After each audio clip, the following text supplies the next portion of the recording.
Bem, pessoal, boa tarde. Começar a aula um pouquinho no horário hoje. A aula está sendo gravada. Tecnicamente, hoje, tá? Eu devo adiantar um pouco mais o conhecimento sobre primitivas gráficas.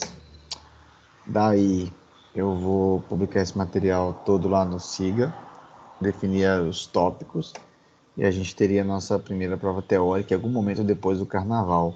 Mas, a princípio, a matéria essa prova teórica ficaria encerrada aqui, onde eu falo basicamente de espaços geométricos, primitivas gráficas, básico de computação gráfica e assim por diante. Mas eu vou tentar montar uma lista, mandar um material no grupo, um PDF com alguns tópicos que seriam importantes para essa prova teórica. E não tem uma data específica, acho que até marcado no SIGA lá, mas a gente marca em algum momento aí, depois da semana do dia 22, talvez dia 26. A gente conversa sobre o assunto na hora oportuna. Na aula passada eu falei um pouco sobre o trabalho prático, a gente fez uma revisão geral sobre como é que andava o trabalho e um apanhado sobre a manipulação das matrizes, a manipulação do FGL. Na aula prévia a esta, na anterior à última, eu comecei a falar um pouco sobre primitivas gráficas, algoritmos de desenho de reta e assim por diante.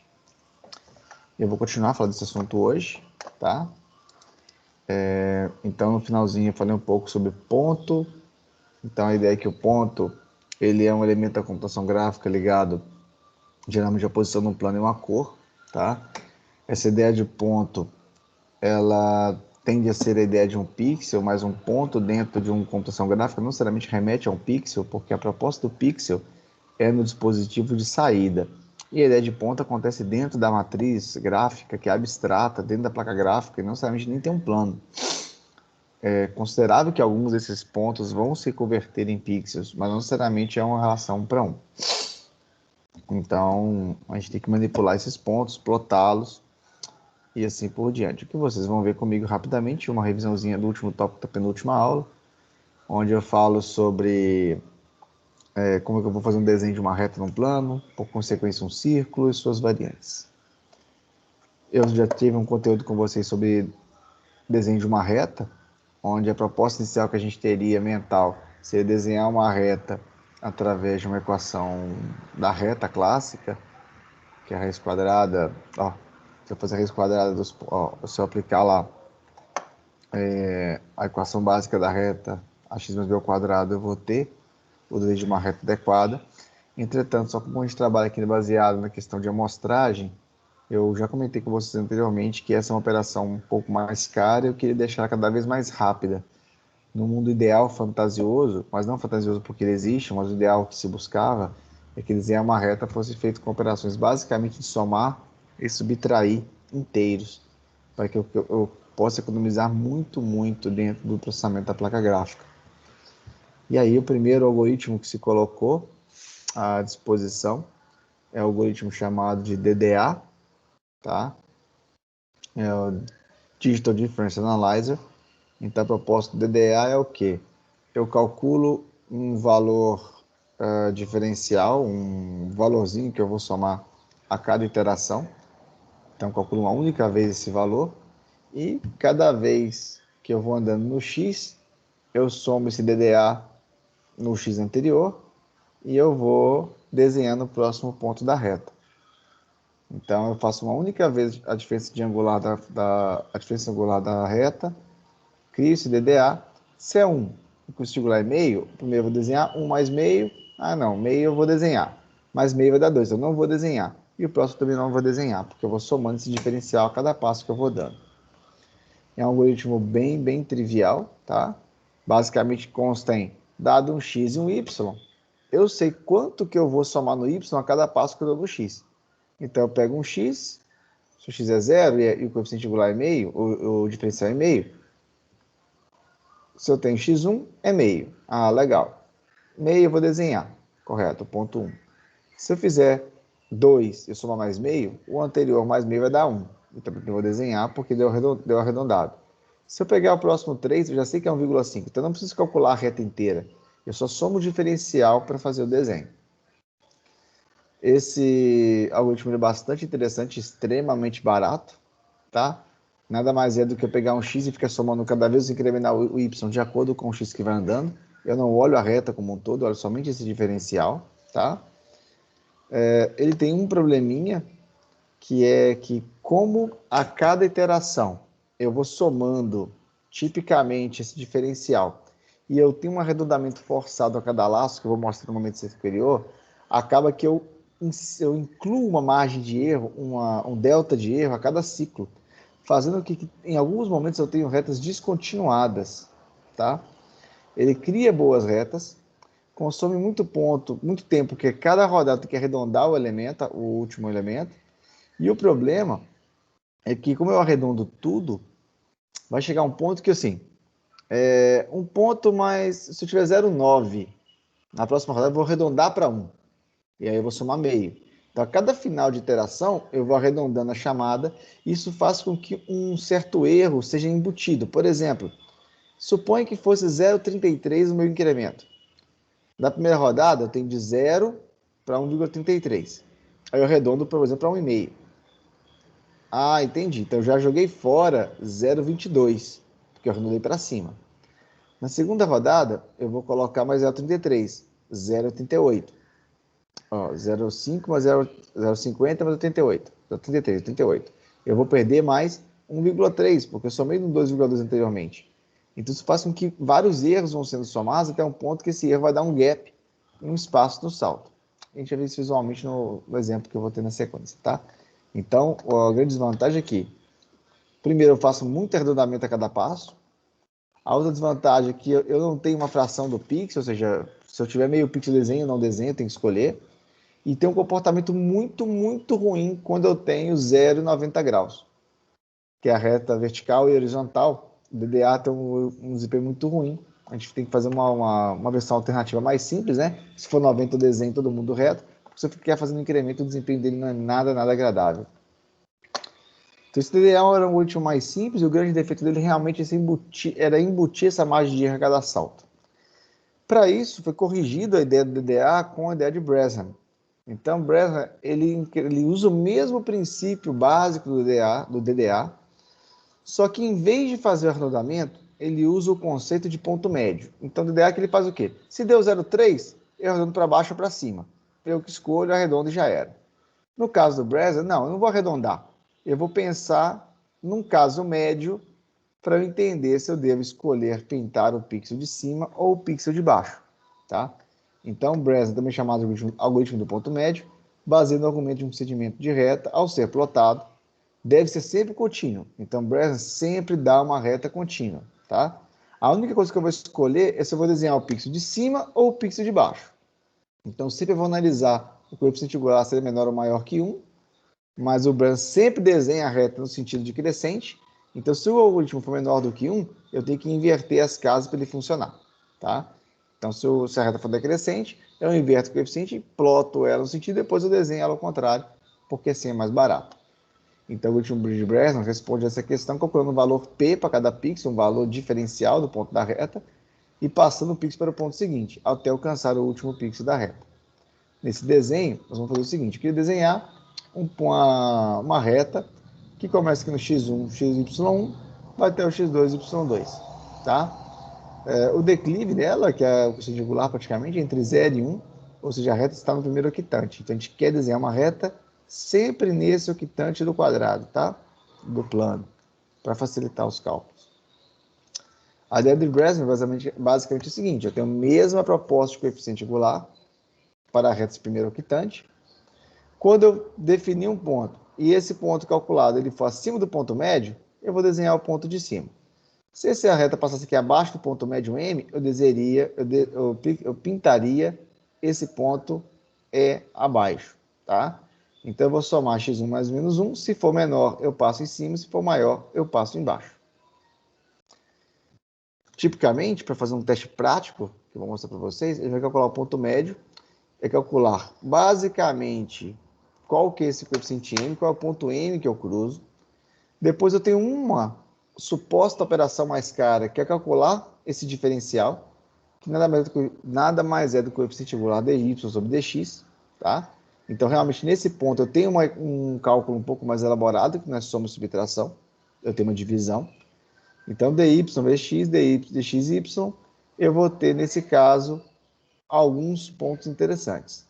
O A, eu tenho que A menos bx mais c, que é esse dx mais b, que é igual a zero, que seria uma equação da reta implícita. Eu estaria aqui, nesse caso aqui, decompondo aquele ax mais b, tipo, coeficiente angular é a ao quadrado, ax ao quadrado mais ax mais b igual a zero. Se eu decupar o ax mais b, o a é o coeficiente angular da reta, por dx dy, que essa é a troca aqui, eu posso decompor a equação de outra forma, mas o principalmente importante é o quê? O a nada mais é do que um dy, o b é o menos dx, e o c é um dx vezes um bzão, que é o coeficiente onde eu vou cruzar o pontinho. Se eu tiver uma f maior que zero, dada essa equação aqui, de soma e subtração, olha, diferencial menos diferencial xy, mais o diferencial do x vezes b, se for igual a zero, eu estou bem em cima da linha.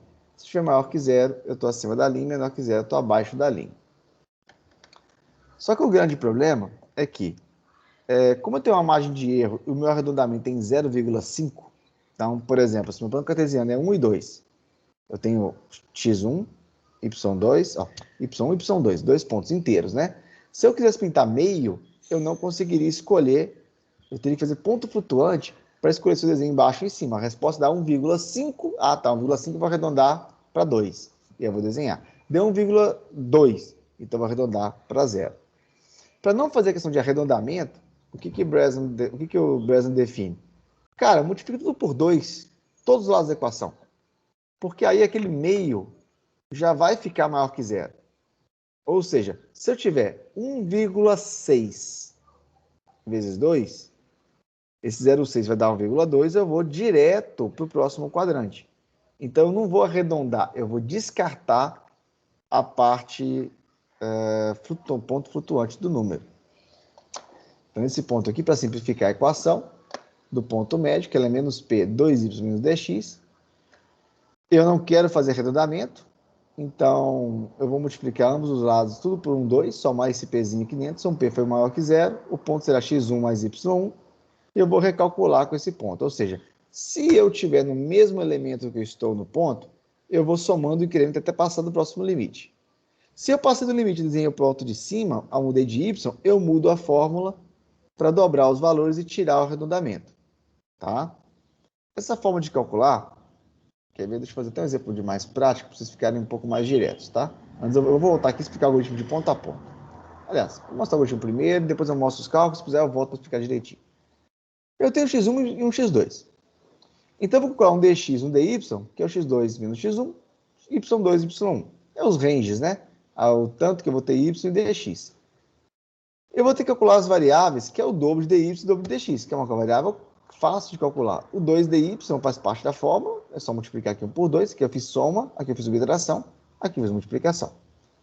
Aqui é o 2dy menos dx, eu vou ter as variáveis auxiliares que eu calculo uma única vez no sistema. Beleza? Eu vou definir o ponto x, vai ser 2dy menos dx. Tá? Isso aqui basicamente é uma equação diferencial. Deste valor, desse resultado, se o ponto anterior for menor do que essa variação, eu vou para um passo 8, que é... Agora me esqueci se eu fazer o desenho... se eu for para o passo 8, que é praticamente dizer o ponto que eu estou. Se esse ponto não for maior do que zero, eu vou passar para o próximo ponto. Como se fosse o seguinte, olha, isso aqui é uma implementação de Breslin, tá?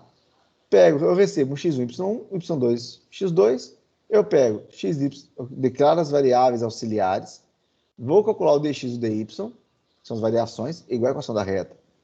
Vou calcular o p e o p2, que são variáveis da minha fórmula, e o xy2, que é 2 vezes os diferenciais, para eu tirar a noção de ponto flutuante, porque eu faço tudo com inteiro. Porque 0,5 vezes 2 já vai dar 1. Se eu fizer 0,6, 0,2 vezes 0,2, eu vou manter em 2. Eu não vou precisar pular para o próximo ponto. Desculpa, eu falei errado.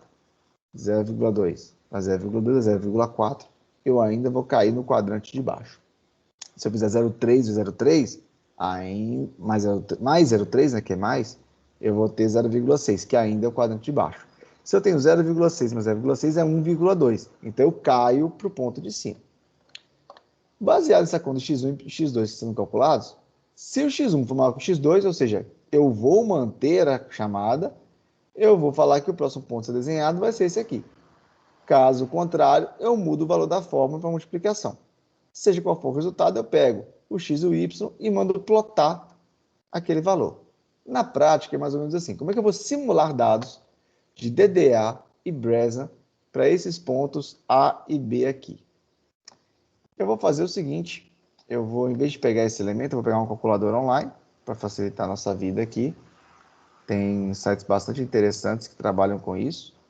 Eu já peguei uma aqui, por exemplo, ó. Então, esse aqui é um calculador de Bresnan.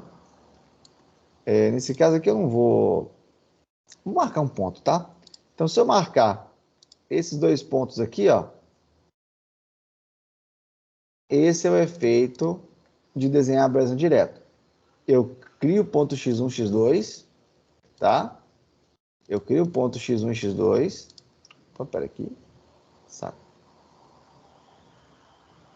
Eu vou marcar um ponto x1. Vou marcar um ponto x2. Deixa eu aumentar aqui o tempo para brincar. E se eu desenhar esse cara, por exemplo, aqui, ó, ele pega x1, mas o diferencial vai pular. Mas o diferencial ele vai pular. Ah, vamos mandar o x agora. Então, vou manter o x. Aliás, desculpa. Eu ando com o x e vou ver que o delta que eu vou somar vai ser maior do que 1. Então, eu vou desenhar o de cima.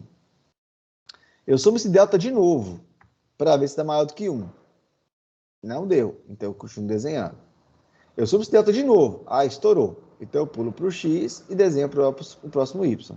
Somo o diferencial. Ah, estourou. Então, eu já pulo para o próximo x e desenho o y. Somo o diferencial. Não aumentou? Eu desenho o y de cima.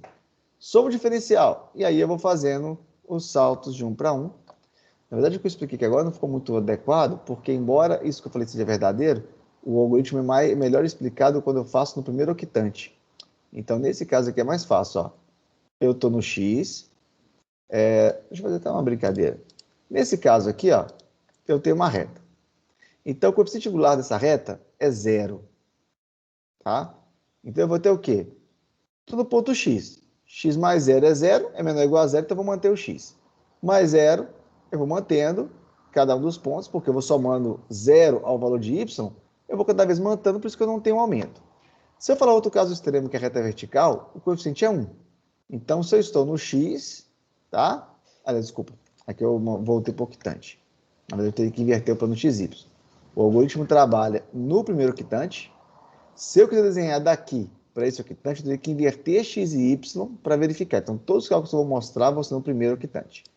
Nesse caso aqui, ó, eu tenho um coeficiente bem pequenininho. Vamos por 0,1. Então, aqui eu tenho x e o y é 1. Eu andei no x, aquele que era 1,1,1. 1,1 eu não vou soltar. 1,2, 1,3, 1,4, 1,5, 1,6, 1,7, vou continuando. 1,2. Aí 2 eu vou pular para o próximo y. 2,1, 1,2. Então eu vou somando o diferencial a cada ciclo, comparando com a chamada anterior, e aí eu vou escolhendo qual y que eu vou plotando. Então, tipicamente, eu varro o eixo y, x, no range Δx, que é de dx1 até dx2, até x1 até x2, e para cada um desses elementos, eu vou somando o diferencial a ponto de alcançar sempre o range, que é y1 até y2, desenhando a reta somente com somas e subtrações. Se eu fizer aqui agora, voltar no plano de exemplo, olha, qual que é o problema de Bresnan perante DDA? Esse aqui é um exemplo de DDA. Qual que é a diferença? Pô, ele tem uma reta até muito mais bonita, depende da situação. Só que o DDA, ele prevê que com o arredondamento, eu vou empurrando o erro de arredondamento a cada ciclo, acaba que chega um momento que eu tenho um buraco. Eu posso ter buracos, descontinuidades da reta. Por quê? Porque eu pego o x, calculo um y. Baseado no y, eu ando x em uma unidade ao zero. Chega um certo ponto do erro, da margem de erro, que quando eu vou pegar um x, eu vou pular o x duas vezes. E aí eu tenho um buraco, porque o erro foi incorporado. No Bresnan, ele faz uma jogada diferente. Ele não olha x e y. Ele faz o seguinte, eu vou andar no x. A minha única escolha é se eu vou desenhar o pixel da mesma reta ou de cima. Então, eu vou dar o x em uma unidade, desenho o pixel, desenho. Vou desenhar o x em outra unidade. Aí eu vou somar o diferencial e vou perguntar, desenho esse pixel ou y mais 1? Ah, vai o y mais 1 porque o diferencial foi pequenininho. E vocês vão reparar, inclusive, que na grande maioria das vezes, o Breza, ele tem uma reta bastante regular. Então, aqui eu tenho 2 saltos vazios, um platôzinho. Eu teria 3 e um platôzinho. Provavelmente aqui eu vou ter outro quadradinho. Opa! Aqui eu vou ter um outro quadradinho e um platô. Esse padrão vai se mantendo em todo o desenho da reta. Tá? Aí tem mais 2 exemplos para vocês simularem, tá? Vocês vão ver sempre essa questão dos padrões. Os padrões vão ser sempre vividos em Breza, porque o diferencial vai sempre somando igual, né? Então, em um certo ponto, o ciclo começa a se repetir. E o DDA vai ter esse problema de sempre que eu insiro uma margem de erro, vai ter um furo no Y, isso que não é desejável. Porque quando eu faço um zoom dentro da minha aplicação gráfica, nesse desenho aqui, de longe, eu até consigo ver falhas numa reta, para preencher, isso aqui não é interessante. Agora, essa reta vista de longe, ela suaviza com os efeitos de ilusão de ótica dos humanos, que a gente passa a não perceber mais o serrilhado, e essa visão fica agora a longo prazo. Então, assim, sobre desenho de retas puras, a única coisa que a gente tem que entender é que, primeiro, a gente não usa a equação da reta. Segundo, são 2 algoritmos clássicos mais simples de todos, um é o DDA e o outro é o Breza. A grande diferença de DDA para Breza é a forma de somar os elementos. De forma bem direta no algoritmo, o DDA ele vai empurrando um erro para frente da equação. A cada arredondamento, eu crio uma margem de erro. Chega um ponto que a margem de erro fica tão grande que eu tenho um salto dentro da reta. O DDA ele não prevê esse empurrão do arredondamento, ele não arredonda. Então, ele faz uma multiplicação para não ter que ficar arredondando e perdendo a margem com vírgula. Ele vai fazer o quê? Eu vou simplesmente somando e a cada vez que eu somo, eu jogo fora a parte que não é inteira, a parte decimal. Com isso, quando eu desenho esse ponto aqui, eu sempre levo em consideração o ponto anterior. Tipo, se eu tenho aqui é 1,2.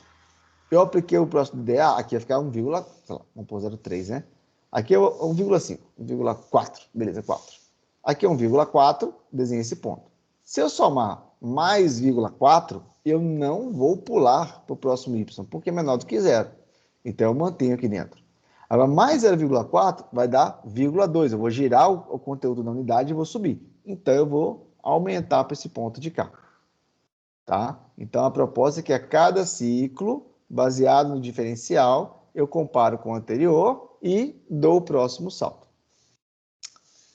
Isso, basicamente, é o que corresponde a desenhar uma reta. Às vezes você tem essas equações aqui mais complexas, mas quem lê com mais calma e fazer um tutorialzinho, que eu não vou fazer aqui hoje, vocês vão ver que é um algoritmo bem simples de numeração e só prestem muita atenção nisso. O DDA acumula a cada arredondamento uma margem de erro. E essa margem de erro, em algum momento, ela é cobrada, criando a descontinuidade na reta. A equação do ponto médio ameniza a questão do arredondamento. Então, isso faz com que menos erros sejam propagados de uma equação para outra, logo ele tem uma aparência mais contínua. Tá? Além disso, muito mais do que desenhar uma reta, o que é desenhar um polígono? É claro que desenhar uma polilinha, para dizer a verdade, não é um polígono. Uma polilinha nada mais é do que um monte de reta seguida. Então, se eu sei desenhar uma reta, fazer uma polilinha, nada mais é do que pegar um x1, desenhar a reta até o x2.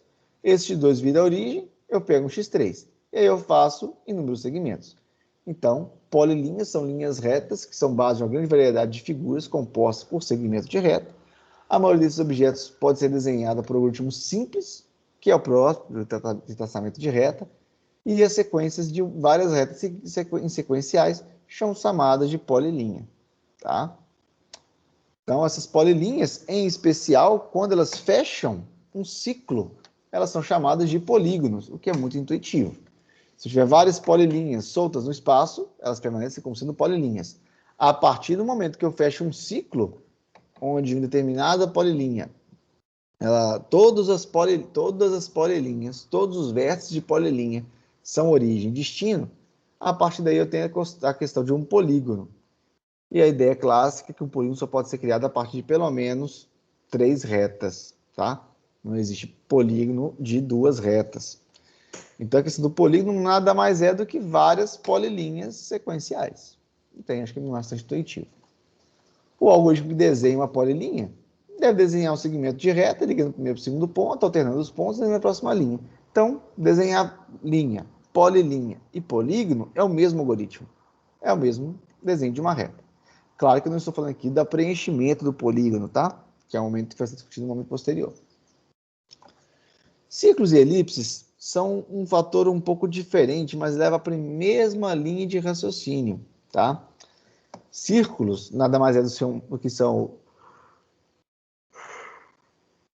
Opa, desculpe. Círculos nada mais são do que elipses especiais, onde o raio da elipse, o raio vertical é o mesmo raio horizontal. Então, círculos e arcos são elementos fundamentais da computação gráfica, assim como retas. Além de aplicações gráficas, os círculos são essenciais para o aprendizado de detalhes de vários tipos complexos e traçado de curvas.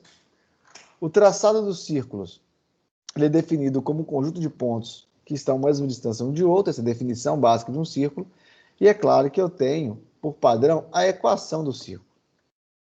Mais uma vez, eu não vou nem aqui tratar de forma mais profunda, mas ninguém vai desenhar um círculo na tela usando uma equação dessa que é relativamente, computacionalmente, é muito cara.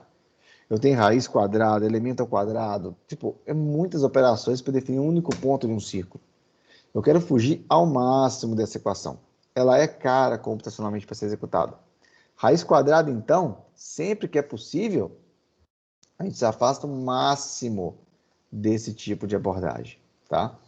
Então, essa definição não tem como ser usada em computação gráfica, pois trata-se, primeiro, que é uma definição de E de Y em função de F de X, ou X baseado em F de Y, mas, mais isoladamente, se eu isolar as variáveis, eu vou ter, além dos problemas de raiz quadrada, ela pode ser positiva, negativa, e tem uma sequência de elementos matemáticos que, embora para a gente pode parecer simples, não, se for possível, a máquina CGU, a LU da sua máquina, quer fugir dela para dar mais eficiência.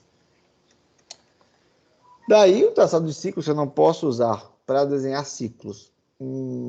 Para desenhar ciclo, eu não posso usar a equação do círculo. Qual é a proposta para aumentar essa eficiência? Qual é a proposta para dar para o círculo uma forma eficiente de fazer o desenho? A primeira coisa que ela costuma ser bastante intuitiva, para vocês entenderem, é a ideia de que o círculo, diferente da elipse, né? Mas o círculo é uma figura completamente simétrica. No mínimo, se eu pegar um círculo e eu traçar, se eu pegar um círculo e eu fizer um traçado no círculo pela metade, deixa eu fazer o negócio mais direitinho. Se eu traçar esse círculo pela metade, essa metade de cima, ela é simétrica de baixo. Ao mesmo tempo, tem um fato interessante. Se eu cortar o círculo em quadrantes, esse quadrante aqui, fora a minha total habilidade para desenhar, é completamente simétrico aos outros três quadrantes. Tá? Então, se eu sei desenhar isso aqui, eu também sei desenhar isso aqui. É só inverter os valores de x e y. Da mesma forma, se você desenhar esse cara, desenha os outros três. O que a gente vai ver é que, na verdade, essa simetria é muito mais do que isso. No mínimo, se eu tenho a simetria de quadrante, vocês vão ver que eu tenho também a simetria de octante. Embora a minha régua é muito ruim, se eu sei desenhar esse pedaço aqui, eu também sei desenhar o de cá. Basta alterar os valores de x e y, fazer as inversões, tá? E complementar com a próxima etapa. Mais do que isso, eu diria até que se eu sei desenhar um octante, eu também saberia desenhar um 16avos do círculo. Então, mesmo que eu tenha quadrante, mesmo que eu tenha octante, provavelmente eu ainda consigo desenhar o 16avos. Então, a gente vai fazer o seguinte. Bem, primeiro eu vou poder desenhar uma parte simétrica do círculo fácil. Depois que eu aprender a desenhar essa parte simétrica do círculo fácil, eu vou simplesmente fazer mudanças nos índices, tá? Esses índices vão ser alternados com simetrias de mais e menos, alternância de x e y, justamente para que, com troca simples de valores, eu possa desenhar. Só que mais do que isso, se eu fizer um desenho na computação gráfica de um ponto nesse octante, Só fazendo as inversões é como se eu desenhasse esse ponto também e esse aqui também. Então é como se o círculo fosse desenhado em forma de catavento. As 8 chaves vão sendo complementadas e desenhadas simultaneamente. E não tipo um octante, depois outro, depois outro. Eu plotei esse ponto, eu já ploto todos os outros 8. E aí o ciclo vai se fechando, tá? Existem muitos cálculos para raiz quadrada. Essa é uma nova abordagem que eu estou trabalhando com vocês. O traçado do círculo, para chegar nessa proposta, uma das abordagens, em vez de usar a equação do círculo clássica, é usando a abordagem de coordenadas polares. O problema da coordenada polar é a utilização de seno e cosseno, o que não é muito agradável, intuitivamente, para nós humanos. Trabalhar com seno e cosseno, embora seja um clássico da matemática computacional e todas as suas variantes, não sempre é um cálculo agradável para quem está de fora desse tipo de contexto. Bem, eu poderia chegar, então, apenas para a questão de elucidar, a uma nova forma de representar o círculo. Se eu não posso usar a raiz quadrada como equação do diâmetro, eu posso chegar através das equações de seno e cosseno baseadas em coordenadas polares. E aí eu teria que variar o meu ângulo θ de 0 a 2π radianos. Só que, mais uma vez, seno de θ em π radianos, outra coisa que eu vou praticamente ignorar, porque eu não gostaria que fosse assim. A sua placa não tem essa disposição. E aí a gente tenta essa abordagem mais simples, como eu gostei agora há pouco. Eu vou pegar um círculo padrão, simétrico, e vou dividi-lo em octantes, tá? E aí vocês vão ver o seguinte, o primeiro octante é o x e y original, o segundo octante é inverter o x e o y, o terceiro octante significa pegar o x e negativar o y, no quarto, negativar o y e fazer o x. Então, com um valor de x e y, eu desenho 8 pontos similares. Então, se eu desenhar todos os pontos do primeiro octante, eu, na verdade, estou desenhando praticamente todos os pontos dos 7 octantes restantes, de forma similar e direta, tá? Então, os octantes, eles podem ser calculados e desenhados independente, ou seja, eu posso fazer 8 polilinhas para cada situação. Os cálculos, eles vão ser feitos de 1 a 1, então, ou seja, para cada linha, curva, em cada um desses cenários, eu vou criando um decaimento. Apesar de ser simples e eficaz, esse algoritmo precisa de 2 defeitos simples. A precisão desse cálculo depende do raio do círculo, e se eu desenhar polilinhas, eu vou ter vários círculos que, na verdade, se assemelham a hexágonos e outros tipos de elemento. O que, além disso, eu perco um pouco de tempo e agilidade. E aí, eu venho a uma proposta extremamente semelhante a Bresham, onde eu faço o algoritmo de ponto médio para desenho de círculos. Ele parte do mesmo pressuposto teórico de Bresham. Eu tenho que, se eu assumir que um algoritmo simples como o Bresham cria uma reta adequada, mas ao mesmo tempo uma reta que não é perfeita, mas eu aceito assim, não é perfeita, mas como eu estou tão longe do observador, ele vai ignorar esse serrilhamento da reta. Não vai fazer diferença. Nós vamos fazer a mesma coisa para o círculo. Em vez de fazer um círculo perfeito, eu vou desenhar uma pequena reta serrilhada, que provavelmente vai ter defeitos, tá? Só que apesar de ter defeitos, quando eu tenho uma visão de longe, esses defeitos são completamente abstraídos, tá? Para isso, desculpa de novo, para isso, a gente vai fazer o quê? Eu vou usar a mesma proposta da equação da reta, só que baseado no raio e o tipo de ciclo, eu vou criar uma variante para ver como é que seria o decaimento do octante, se é um decaimento mais leve, se é um decaimento mais longo, porque no fundo, ali são pequenas semirretas dentro do octante. Claro que se eu pegar um círculo e cortar infinitas vezes, vão ser, na verdade, várias polilinhas.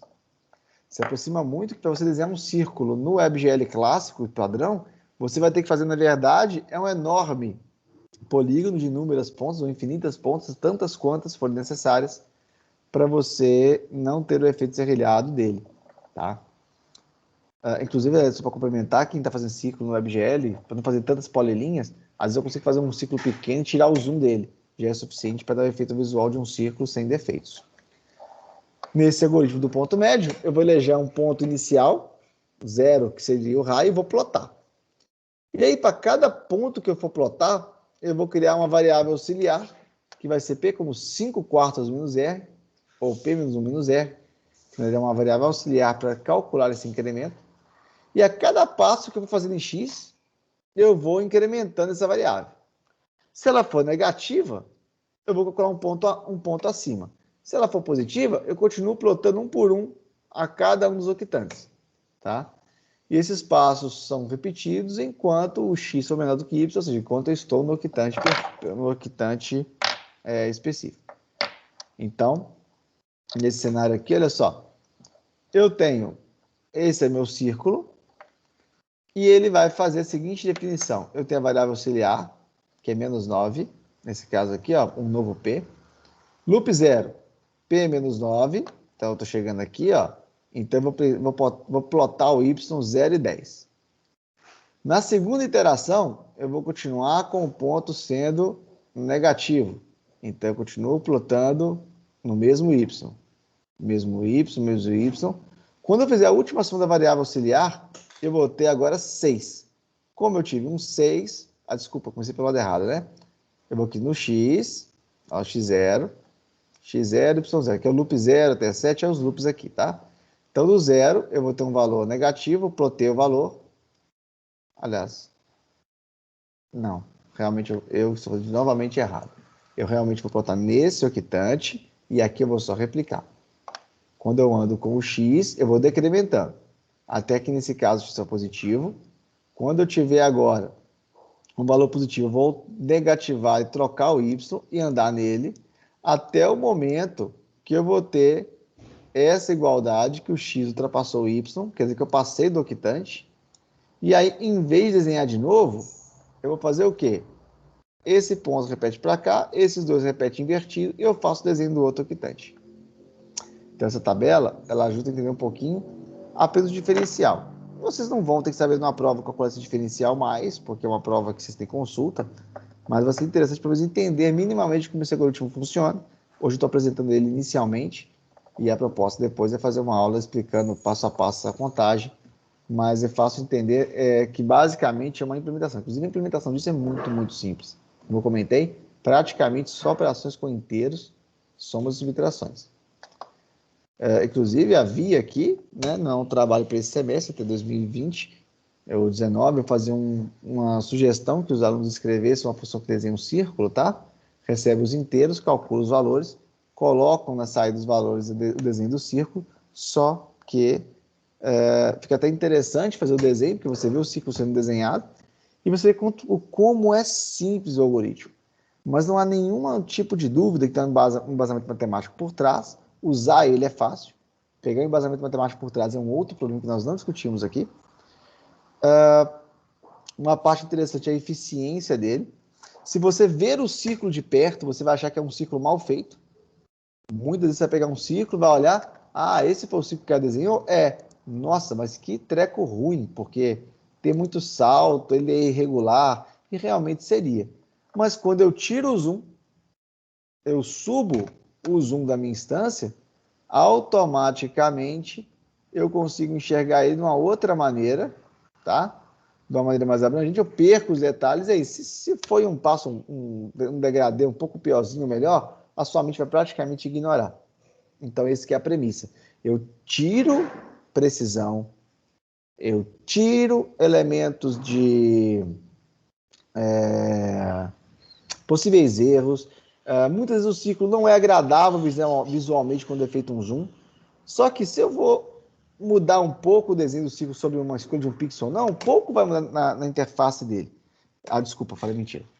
Dependendo da escolha que eu faço de desenho do ciclo, claro que um pode ser mais agradável na visão. Só que quando eu faço o zoom, eu me afasto do círculo, todas elas seriam verdadeiras. Nenhuma delas vai ter interferência no padrão visual do humano que está olhando aquilo de longe. Por isso que eu escolho a solução mais barata. E computação gráfica é super comum e tradicional escolher a opção mais barata, tá? Porque o ganho de desempenho é extremamente relevante. Seguindo um pouquinho, então, sobre desenhar círculo, desenhar reta, desenhar polilinha, é como se um algoritmo, um algoritmo só variante, que é o Breslin, o ponto médio de reta e o ponto médio de círculo, um único algoritmo praticamente rege todo o desenho das primitivas gráficas de um sistema. tá? Muito além disso, apesar de ser o único algoritmo que define todas as primitivas gráficas, esse algoritmo ele é com soma, com números inteiros e com grau de eficiência enorme, muito embora eu tenha alguns tipos de reta que não seriam muito agradáveis, tá? Se eu seguir mais um pouquinho na disciplina, além falando de retas, polilinhas, círculos, eu vou ter um outro problema muito importante que é o preenchimento. Porque desenhar um polígono nas linhas, tudo bem. Mas aí como é que eu vou preencher? Qual algoritmo que eu uso para preencher um polígono circundado por polilinhas? Como é que eu sei que o polígono está fechado? Aí eu tenho outros desafios a serem colocados dentro dessa abordagem.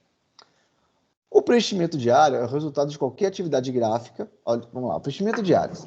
O resultado de qualquer atividade gráfica tem que se levar em conta as cores dos objetos que são visualizados. Eu tenho que preencher aquele objeto. A propriedade mais simples que se pode definir no objeto 2D é uma cor sólida e única. É o mais simples que vocês vão poder fazer. Isso é feito de forma trivial. Basta definir com que todos os pixels dentro daquele polígono sejam marcados com uma única cor direta, né? Sem muitas variações. O desenho de um elemento em 3D passa por um desenho de um objeto sólido em 2D passa por duas etapas para entender. A primeira é que eu poderia simplesmente traçar o contorno da figura, que mantém as propriedades geométricas, e a segunda fase seria, por exemplo, simplesmente preencher todo o interior daquela figura. E aí nós temos alguns algoritmos. Primeiro, preenchimento de área, que é o quê? Eu faço um polígono, chuto um valor dentro do polígono. Se eu estiver lá dentro, eu começo a preencher enquanto tiver borda. É o algoritmo da criancinha, né? Eu faço o desenho da borda, depois eu vejo o conjunto, pego o que está lá dentro e desenho. E além disso, eu tenho um algoritmo de ponto dentro, ponto fora, que é o quê? A primeira opção tem que chutar um valor e ver se eu caí no polígono. Tá?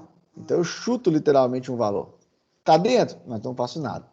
Tá fora? Tá, não faço nada. Se tá dentro, eu estou indo no polígono. Agora eu posso começar a desenhar de dentro para fora. A outra ideia é o de ponto dentro, ponto fora. Então eu tenho uma posição. Alguns pontos da tela estão dentro do contorno, outros estão fora. Aliás, eu me misturei, gente. Desculpa. Preenchimento de área, esse que eu falei é o ponto dentro, ponto fora, né? Que eu pego o valor dentro do elemento, pego o valor fora. Pode não parecer trivial encontrar aqui dentro que está fora, mas eu vou chutando. Quando eu encontro o que está dentro, eu passo a desenhar. O preenchimento nada mais é do que partir do contorno até encontrar o próximo contorno e partir para preencher toda aquela forma. Só que aí, para cada um deles, eu tenho um efeito colateral. Então, vamos lá. Algoritmo de ponto dentro, ponto fora. Eu peguei aqui o A e eu estou fora. Eu peguei o B e eu estou dentro. Beleza, eu vou desenhando. Mas o ponto A, ele está dentro ou está fora? Será que é trivial eu definir se o ponto A está dentro ou está fora? Aqui eu vou ter problemas mais complicados quando tiver muitas polilinhas. Então, ficar chutando dentro e fora é uma tarefa que eu teria que, para cada possível polígono formado por N polilinhas, dentro de qualquer polígono possível, definir se está dentro ou está fora. Então, é claro que os pontos A e C estão fora, mas pela nossa interpretação, definir um algoritmo capaz de automaticamente definir que o A e o B está fora, por exemplo, nesse caso aqui, se eu pegar puramente o range, ó, o maior y, o menor y, o maior x, o menor x, o A está dentro. Então é preciso ter um entendimento um pouco melhor de como eu faço essas escolhas. Tá? Dentro desse cenário, tem uma outra forma de se resolver, que é usando uma teoria topológica, tá? Então, em vez de pegar ponto dentro e ponto fora, eu vou chutar o ponto e aí eu traço uma reta seguindo o eixo X daquela reta até o ponto mais extremo. E aí é o seguinte, se eu não cruzar baseado no número de bordas que eu interceptar, eu defino se aquilo vai ser desenhado ou não. Então eu escolho um ponto e traço um segmento de reta. eu conto quantas vezes a reta intercepta o polígono. Se o número de lados interceptados for ímpar, o ponto está dentro do polígono. Se o número de elementos for par, ele está fora. Tá? Então, no caso aqui do A, olha, fora o elemento A que ele tangencia, o A intercepta aqui, ímpar, e ele está fora. Mas ele é um caso de tangente, que é a própria borda. O caso B, ele está dentro. Se eu traçar aqui, ó, eu vou ter sempre números pares de... Oh, desculpa, números ímpares de contorno. O C é a mesma coisa.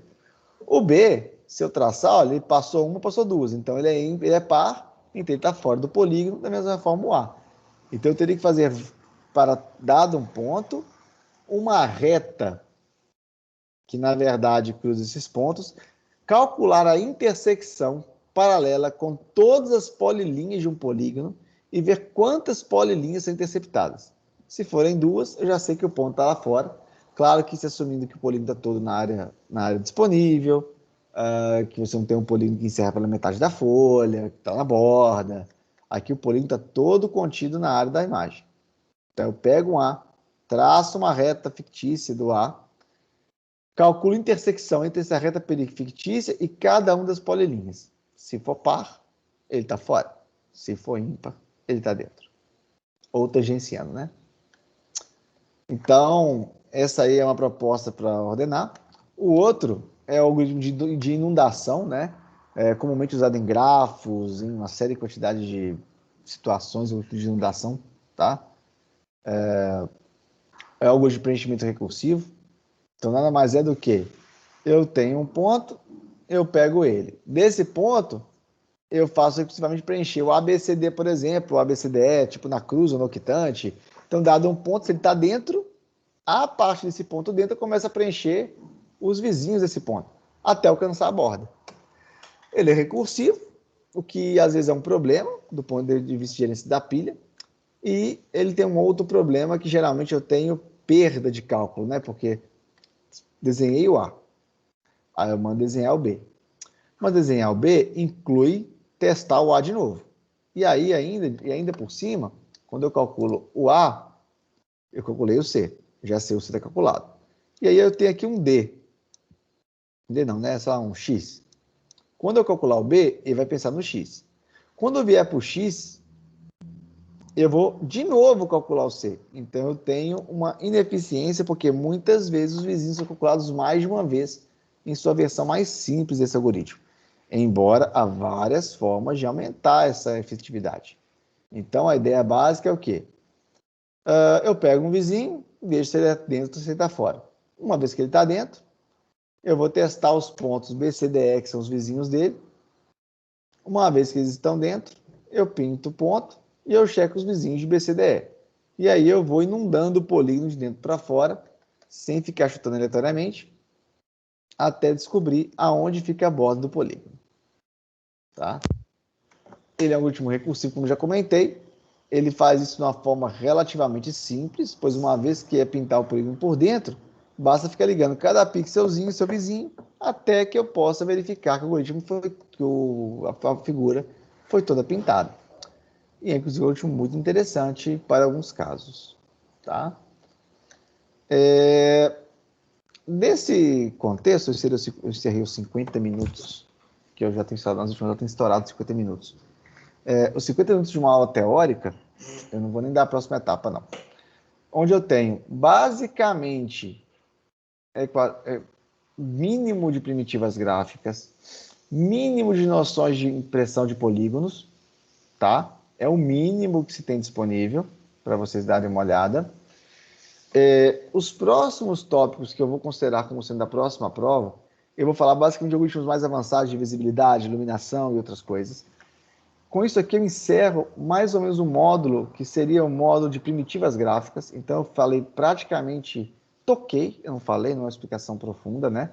Sobre inúmeros pontos básicos, né, da computação gráfica, como que é feito essa interação entre os pontos, a noção de desempenho, a noção de GPU, a noção da pipeline que vocês alcançaram no trabalho prático. Basicamente isso que se resume ao primeiro módulo desse curso. O segundo módulo, ele vai trabalhar agora em algoritmos bem mais de alto nível, que também são problemas complicados, que a gente vai ver que são problemas da década de 80, 90, 80, inclusive alguns da década atual. A gente vai chegar em Ray Tracing, que é um problema que se fala muito hoje em dia, quem joga videogame, é um assunto em alta. A Ray Tracing está em evidência nas últimas gerações de console, para mostrar que ainda não há soluções domésticas para alguns problemas de computação gráfica. Bem, eu vou abrir um espaço para algumas perguntas aleatórias ali, que a gente possa responder. A gente não vai ter aula na próxima semana, só sexta-feira, né? Na período pré-carnaval. Nessa aula de sexta-feira, eu devo fazer agora uma aula bem light sobre a história da computação gráfica, para conceituar um pouco vocês, para não jogar mais matéria em cima de matéria, eu acredito. E a gente teria que marcar uma prova teórica para algum momento, pós-carnaval, lá pelo dia 20 e pouco, como assim desejarem, e começar o próximo módulo do curso, de certa forma. E é claro que no carnaval, infelizmente, ninguém está de folga, praticamente não tem para colocar as coisas em dia, acho que todo mundo tem um trabalho prático para fazer, ou terminar, né? A primeira fase, o trabalho prático, fase etapa 1, que é fazer o bonequinho de vocês mexerem agora. Eu posso jogar para o dia 18, 20, dar uns dias a mais, não tem problema nenhum, mas eu queria agora que vocês focassem em fazer o bonequinho de vocês se mexer. Ninguém falou nada da aula inteira, não sei se o meu microfone ficou mudo. E aí? A aula vai começar aqui, velho. Oi? Tô brincando. Começa daqui a 2 minutos, Leonardo, porque eu posso salvar o vídeo, você pode assistir daqui a pouco. Beleza. Semestre que vem, né? Mas olha só, pessoal, sobre a ideia de primitiva gráfica, que é importante. Nessa aula de 50 minutos, a gente acaba acelerando muito alguns tópicos, tá? Não quer dizer que eu não possa voltar. Eu vou colocar alguns links, porque Bresme DDA é uma coisa que é sempre muito chata de explicar em sala de aula direto, todo mundo demonstrando. A ideia é mostrar os pontos fortes e negativos de cada um desses dois algoritmos e como ele pode ser aplicado na equação da reta. Eu vou, inclusive, pegar uns vídeos que são muito melhores do que a minha aula, que falam disso, e devo postar lá no grupo, para vocês poderem ver, não detalhes matemáticos, tá, gente? É o seguinte, entendi, por isso que o Alex falou essa questão aqui dentro, de que eu tenho um diferencial que eu vou acumulando a margem de erro e tenho um salto na linha. Só essa impressão que é realmente importante, tá? Com relação ao... Eu vou tentar preparar um material, uma listinha minha. Uma listinha não faço lista, né? Mas eu vou falar alguns tópicos sobre a prova. Eu acho que vai ser uma prova, obviamente, com consulta. Vocês vão ter material tudo disponível, né? Eu vou brincar que é uma prova, às vezes, braçal. Não é uma prova inteligente, como eu tento fazer, às vezes, em outros semestres. Nunca consiga fazer, mas eu tento. Porque é uma prova para você, basicamente, dizer para mim que você, pelo menos, escreveu alguma coisa sobre o assunto, tá? Então, a forma da prova prática, que é o próximo PDF lá no Siga, você tem que resolver essa prova em papel e caneta, no tempo da aula, daqui a 15 dias, né? Aí vão ter questões, por exemplo, olha, como é que é a pipeline da computação gráfica? O que é um evento de rasterização? O que você entende sobre megapixel? Qual é a relação do megapixel com um desenho de um segmento de reta? É mais fácil, é mais difícil? São perguntas só para vocês refletirem um pouquinho. É normal que a gente sabe que todo mundo dá uma roubada na prova, vai pedir opinião, vai pesquisar, mas a ideia é que vocês façam um pensamento crítico e definam alguma coisa sobre ela, entendeu? Mas não deve ser uma... Computação gráfica não é uma matéria que costuma reprovar, muito raro, só quem abandona praticamente. A tendência é uma prova mais leve, mas eu estou muito mais interessado em vocês brincarem com o trabalho prático e fizerem algo divertido lá. Apesar de estar de carnaval, estou trabalhando todos os dias em casa, então se alguém fazer pergunta no grupo, eu vou ter toda a disponibilidade de responder, gravar áudio, até gravar um vídeo, mandar explicando algum tópico, isso é super tranquilo. Tanto o trabalho prático quanto a matéria teórica. Alex, uma dúvida rapidinha aqui. Claro, Não é uma dúvida, é só curiosidade. Você pode até ter falado, isso eu não prestei atenção, boiei, mas essas primitivas gráficas, elas são implementadas no hardware lá para já... Com certeza. Então, quando a biblioteca tipo WebGL ele faz a chamada para iniciar um ciclo, ele já usa essas primitivas gráficas que são implementadas no hardware para não precisar de fazer nada de alto nível? Eu não falei isso não, Leonardo, mas respondendo claramente a sua pergunta é o seguinte: o objetivo de fazer um algoritmo simples de somas e menos é justamente para poder fazer inversão de reação de hardware, tá? Porque raiz quadrada e outras coisas seria muito difícil implementar em hardware direto. O objetivo dos algoritmos Entende? simples, como o Breslin, e simplificar ao máximo. Não é em programar, porque a gente sabe que programar tanto faz para a gente. O objetivo realmente é como colocar esse algoritmo na placa gráfica. Na placa gráfica, não. Num hardware, né? Em especial, pode ser uma placa gráfica.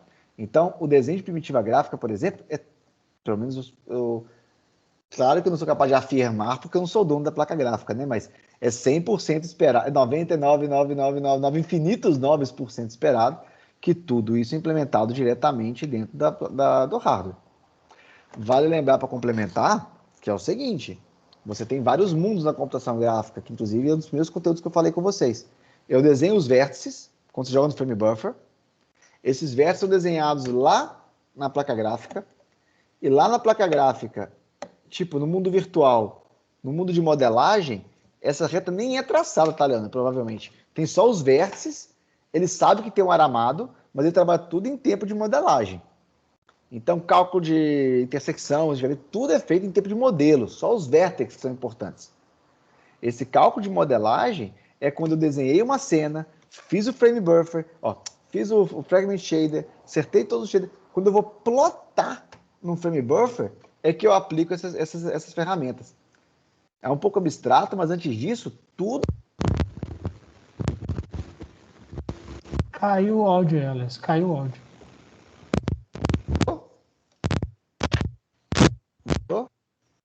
Voltou agora, mas eu ouvi até a parte que você falou que a parte lá até na modelagem, depois quando ele vai plotar, que realmente passa por esses algoritmos.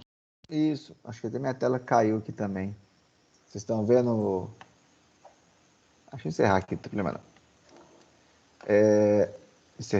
Então, exatamente. Então, todos os cálculos que vocês vão ver é tudo baseado em vertex shader. Não tem por que eu traçar linha no mundo virtual, entendeu? Sim.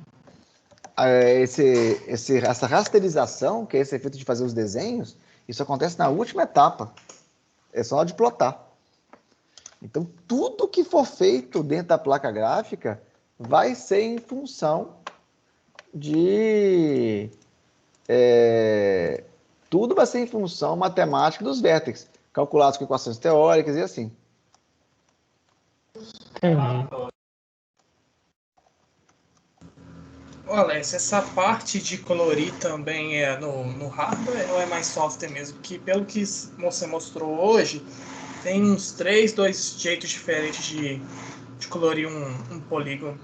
Vou elucidar vocês com o seguinte pensamento: tudo que é primitivo é na placa gráfica, sem questionamento. Aliás, pode ser em placa gráfica ou pode ser em software, mas tem que ser em placa gráfica. A gente vai falar de visibilidade, vai falar de vários assuntos aqui depois. E assim, as teorias são antes da placa gráfica. Por exemplo, eu vou falar aqui lá no futuro de Ray Tracing, tá? Que é um dos últimos mais difíceis que sobraram para a nova geração. Até X anos atrás, isso era um algoritmo de software. Em grandes computadores rodava em hardware. Faz 2 anos que a NVIDIA soltou uma placa gráfica milagrosa que implementa Ray Tracing em hardware.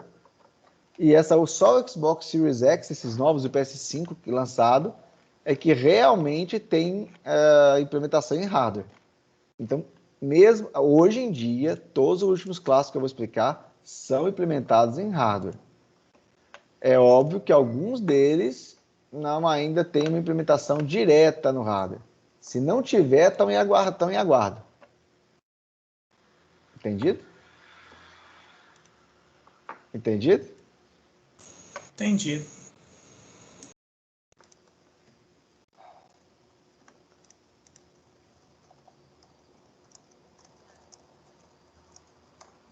Então, mas aí essa seria a pergunta.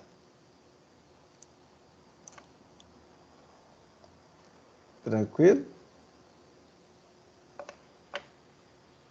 Tá me ouvindo? Acho que sim. Sim, estão te ouvindo. Acho que tá tranquilo, eu tenho mais dúvida não. Vai acontecer, com certeza vai acontecer a resolução de pegar o resto do conteúdo e a gente vai conversando. Tá bom?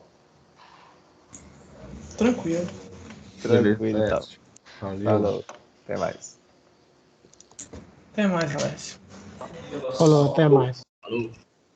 Valeu,